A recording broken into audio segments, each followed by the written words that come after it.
ജയകൃഷ്ണൻ എന്നൊരു ഭക്തൻ ചോദിച്ചിട്ടുണ്ട്, നമസ്കാരം സവിത, ഗുരുവായൂരപ്പന് സമർപ്പിക്കാൻ കൊണ്ടുവരുന്ന സ്വർണത്തിലോ വെള്ളിയിലോ ഉള്ള വസ്തുക്കൾ ഗുരുവായൂർ ദേവസ്വത്തിൽ ഷീട്ടാക്കണോ, അവ കണ്ണന് ചാർത്തി കാണാൻ എന്താണ് ചെയ്യേണ്ടത് എന്ന്.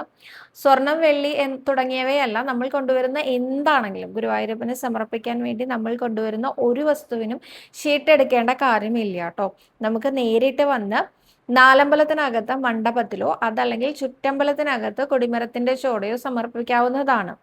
ഇനി സ്വർണത്തിലോ വെള്ളിയിലോ തീർത്ത ആഭരണങ്ങളോ മറ്റെന്തെങ്കിലും ആണെങ്കിൽ നമ്മൾ ശ്രീ ഗുരുവായൂരപ്പന്റെ ശ്രീലകത്ത്, അതായത് നാലമ്പലത്തിനകത്ത് കയറുന്ന സമയത്ത് ഗണപതിയുടെ പുറകിലായിട്ട് മേൽശാന്തിയോ ഓദിക്കന്മാരോ പ്രസാദം കൊടുക്കാനിരിക്കുന്നുണ്ടാവും.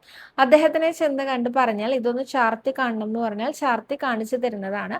അതിനുശേഷം നമുക്കത് തിരിച്ചു നൽകും. അത് വാങ്ങി നമ്മൾ ഭണ്ഡാരത്തിലിടുക, അതാണ് വേണ്ടത് കേട്ടോ. ഇനി ഇത് കുറച്ച് വിലപിടിപ്പുള്ള, ഇപ്പൊ കഴിഞ്ഞ ദിവസം സ്വർണത്തിന്റെ കിരീടം കിട്ടി ഗുരുവായൂരപ്പൻ എന്ന് പറഞ്ഞല്ലോ, ഇതുപോലെ കുറച്ച് കനത്തിൽ എന്തെങ്കിലും ആണ് നമ്മൾ കൊണ്ടുവരുന്നത് എങ്കിൽ ഗുരുവായൂർ ക്ഷേത്രത്തിലെ മാനേജറെ സമീപിച്ച് ആദ്യം തന്നെ നമ്മൾ ഇത് സമർപ്പിക്കാൻ ഉദ്ദേശിക്കുന്നുണ്ട്, സമയം എപ്പോഴാണ് വേണ്ടതെന്ന് ചോദിച്ചാൽ അദ്ദേഹം കൂടെ വന്നത് സമർപ്പിക്കാനായിട്ട് സഹായിക്കുന്നതുമാണ് കേട്ടോ.